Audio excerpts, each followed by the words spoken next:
Nous recevons sur le plateau M. Abdallah Chidi Djorkodé. Il est le directeur de l'Office national pour la promotion de l'emploi. Monsieur le directeur, une fois de plus, bonsoir. Oui, bonsoir. Bienvenue. Vous dirigez l'ONAPE depuis un certain temps. Parlez-nous en deux mots de cette institution. Avant de parler de l'ONAPE, j'aimerais profiter de cette occasion offerte par l'atelier Tchad afin de remercier le président de la République, chef de l'État, d'avoir au moins pensé à ma modeste personne, de m'avoir confié cette mission, et aussi sa ferme volonté à réduire surtout les taux de chômage et le fait quand même de me confier la jeunesse, l'emploi. Donc, avant même d'entrer dans le détail, d'abord, il faut un peu de l'historique de l'ONAPE. L'ONAPE, en 1957, avant l'indépendance, certes, et le colon... Donc, l'institution existait depuis les indépendances. Oui. Donc, avant, c'était HOMO. Donc, le colon avait pensé à une structure beaucoup plus organisée pour au moins, dans le domaine surtout... de la main-d'œuvre. Donc, ils ont mis en place l'Office de la main-d'œuvre. Donc, en 1957, et puis en 1967, maintenant, ils ont essayé de restructurer un peu l'Office. Donc, on est passé de l'OMO à l'ONAMO, qui est l'Office national de la main-d'œuvre.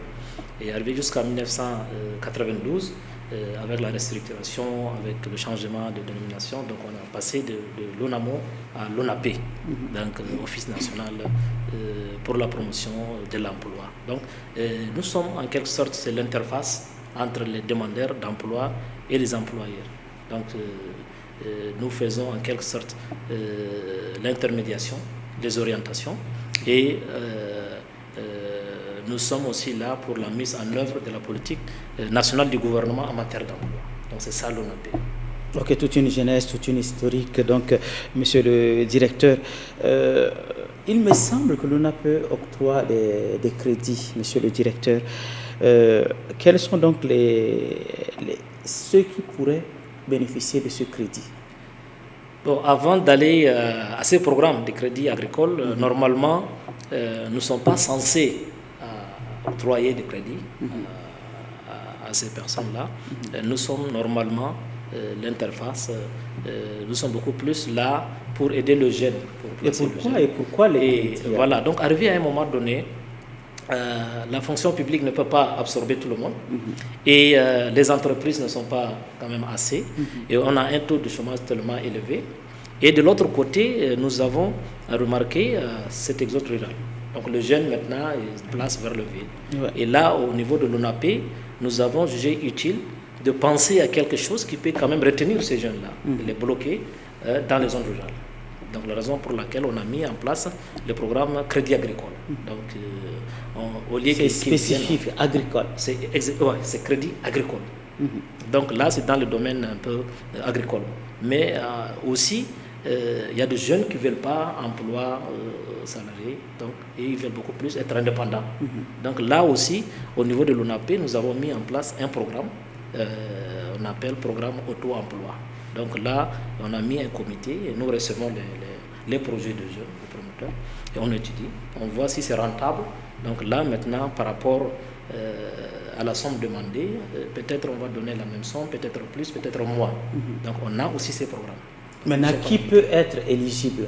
Mais tout Tchadien qui a un très bon projet, qui est rentable et qui quand même qui va répondre à un certain nombre d'exigences. C'est normal, la garantie qui est là. Et c'est vrai, les banques, elles sont allées beaucoup plus loin, mais nous exigeons en quelque sorte quelques garanties, voilà, d'un parent proche, d'un chef de canton ou bien un chef de village, et c'est tout. Nous sommes habitués plutôt avec des crédits à la banque et des crédits avec intérêt. Est-ce que c'est le même cas avec l'ONAPE? Bon, au niveau de l'ONAPE, normalement, on avait un taux d'intérêt, je pense, à 2%. Et maintenant, je pense, avec la nouvelle vision du président de la République, il m'a instruit que l'ONAPE n'est pas là pour faire de recettes. Donc, c'est l'emploi. Et il a dit, aujourd'hui, si aujourd'hui le jeune se laisse influencé par certains hommes politiques qui ont une vision beaucoup plus divisionniste Donc, tous ces jeunes qui sont au chômage et qui sont un peu frustrés, déprimés, et ils sont maintenant à la merci de ces hommes qui ont une mauvaise intention. Donc, il faut maintenant créer de l'emploi, essayer d'absorber tous ces jeunes-là qui sont à la merci de ces hommes.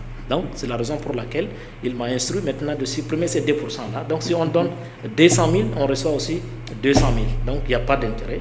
Et c'est une façon d'encourager le jeune à créer d'emplois. Donc, c'était un peu ça la philosophie derrière les taux d'intérêt zéro.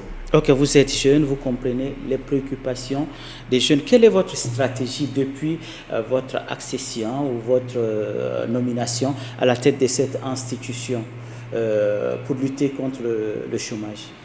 Bon, là, je viens de prendre le en service dehors de crédit et autres. Bon, en dehors de l'auto-emploi et le crédit agricole, et c'est vrai, je viens de prendre le service à peine un mois, mais comme le président de la République avait demandé, il était très strict aussi sur cette question de l'emploi. Il m'a dit, lui, il ne cherche pas de recettes au niveau de l'ONAP. Il cherche de l'emploi, créer de l'emploi. Donc, depuis mon arrivée, la première des choses, j'avais convoqué tous les chefs des entreprises qui recrutent des expatriés. Normalement, au niveau de l'ONAP, nous sommes le seul habilité à faire le placement sur l'ensemble du territoire du Tchad. Et là, nous remarquons, par exemple, des entreprises qui recrutent des expatriés plus de 60%. Et le texte dit c'est 2%. Et là, c'est comme nous sommes en train de vendre les places de Tchadiens aux expatriés. Et là, j'avais convoqué pour que chaque entreprise doit respecter les textes de l'ONAP. Et de l'autre côté, le président avait demandé l'équité, surtout la l'égalité de chance dans les recrutements. Et au niveau des ONG, donc normalement, il faut encourager les compétences locales. Et on a remarqué des ONG qui viennent, par exemple, dans une localité donnée, mais en complicité avec quelques responsables, au lieu de recruter au niveau de la zone, donc les copains appellent maintenant des amis, des frères, des cousins au fond du village et ils font le recrutement. Donc il y a ces problèmes qui posent aussi assez de difficultés au niveau du recrutement. Et nous avons remarqué aussi certaines institutions du pays, et le recrutement s'est fait par des copinages, des amis, des frères. On trouve par exemple dans un recrutement de 10 personnes, ils sont tous du même village. Et là maintenant j'avais interdit les différents chefs des bureaux de l'ONAP qui sont dans les 20 provinces, il n'y a pas de visa. Donc tous les visas de contrat doivent passer par la direction. Vous avez centralisé. Exact. Et moi, je suis trop regardant. Parfois, je reste jusqu'à 23 heures. Je regarde contrat par contrat. Et si une institution envoie 20, je vais regarder. Si les 20 sont vraiment équitablement fait le travail, il n'y a pas de problème, je vise. Mais quand je vois sur 10, il y a par exemple 8 personnes du même village, presque le même nom de famille ou bien de cousin, là moi je dis non. Donc là ça passe pas. C'est parce que le président qui voulait que ça soit comme ça. Des choses à encourager vraiment dans ce pays. Donc monsieur le directeur, je reviens sur le crédit agricole. Il me semble que l'ONAP a investi plus de 4 milliards dans le crédit agricole. Pourquoi vraiment le crédit agricole? Bon, aujourd'hui, si les États-Unis ils sont là où ils sont aujourd'hui, c'est grâce à l'agriculture. Et nous avons une terre tellement fertile, on a quand même cette richesse que Dieu nous a donnée, on doit vraiment exploiter cela. Et nous avons aussi des personnes qui sont animées et qui sont vraiment motivées à faire ce travail, mais il manque de moyens. Et ils ne peuvent pas quand même contracter de crédit au niveau de banque qui exige quand même un certain nombre de conditions tellement difficiles. Donc nous, on a pensé à notre niveau, pourquoi pas octroyer des crédits et maintenant encourager ces producteurs-là. Donc, il est vrai que, monsieur le directeur, vous venez de prendre service. Comment est-ce que ça se fait le remboursement? Est-ce que les bénéficiaires arrivent à éponger facilement? Bon, au début, c'était un peu difficile. Mais maintenant, je pense qu'on avait quand même mis un certain nombre de mécanismes pour le recouvrement.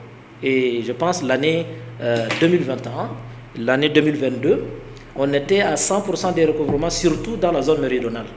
Donc parfois, dans la zone septentrionale, peut-être il manque de sensibilisation.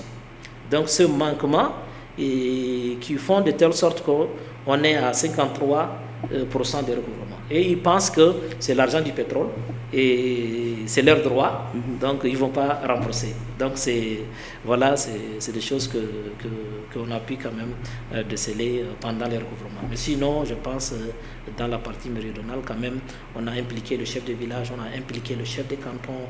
Donc même la pénalité, elle est beaucoup plus collective. Donc si un élément sur 57 ne paye pas, donc vous serez tous punis. Et là, ils seront obligés maintenant de pousser cette personne à rembourser. Donc c'était cette stratégie qu'on a mise en place pour nous faciliter un peu le recouvrement. Pour sortir, monsieur le directeur, quel est ce message que vous avez à lancer à l'endroit des bénéficiaires de vos crédits et de tous ceux qui veulent ou ceux qui s'intéressent à votre institution? Avant d'entamer ces derniers mots, je voudrais juste dire que même en dehors du programme auto-emploi et le programme Crédit Agricole, nous avons un autre programme qui est PAD, qui est le programme d'appui aux diplômés sans expérience. Parce que, arrivé à un moment donné, les entreprises surtout, elles essaient quand même pour recruter les expatriés. Ils disent non, nous on veut des diplômés qui ont 3 à 4 ans d'expérience. Et au niveau de l'ONAP, nous recevons généralement des jeunes qui sont juste sortis des universités qui n'ont pas d'expérience. Donc on a pensé à ces programmes PAD, on va placer maintenant dans des entreprises pour des stages de 6 mois, 1 an, et nous, on les assure parce qu'on paye l'assurance et on les accompagne aussi avec quelques moyens de transport par mois. Donc c'est une façon aussi de les encourager pour avoir d'expérience. Donc on n'a pas. Donc pour finir, je pense il faut être un bon payeur. Donc nous sommes là. Normalement, nous ne sommes pas censés octroyer des crédits, mais on dit à défaut du cheval, on monte l'âne. Donc on n'a pas d'autre moyen à créer assez de jobs. Et les entreprises qui sont là, elles ne recrutent pas les nationaux. Et je pense, je félicite aussi de passage le président de la République d'avoir nationalisé surtout cette société, surtout dans le domaine pétrolier. Et je pense que c'est un bon départ. Et nous aussi, au niveau de l'ONAP, on exigeait maintenant aux entreprises de nationaliser les postes. Parce qu'il y a des compétences locales, mais les gens, ils n'arrivent pas à les placer. Donc, ils préfèrent beaucoup plus dealer avec les expatriés. C'est une façon de contourner les impôts, c'est une façon de contrôler là où ils sont. Et nous n'avons pas de chiffres exacts sur ce qui sort du pays. Donc là, au niveau de l'ONAP, on a appelé toutes les entreprises maintenant à être sérieuses et respecter aussi les textes de l'ONAP, qui est 2% de l'effectif. Et aujourd'hui, nous sommes à 70%. Et les Tchadiens chantent. Donc le président nous a dit qu'il faut tout faire maintenant pour essayer d'exiger la nationalisation des postes. Et c'est cette stratégie qu'on est en train de travailler avec certaines institutions de la République. Beaucoup de courage à vous et bon vent dans votre mission, monsieur le directeur. Merci beaucoup, plutôt à vous.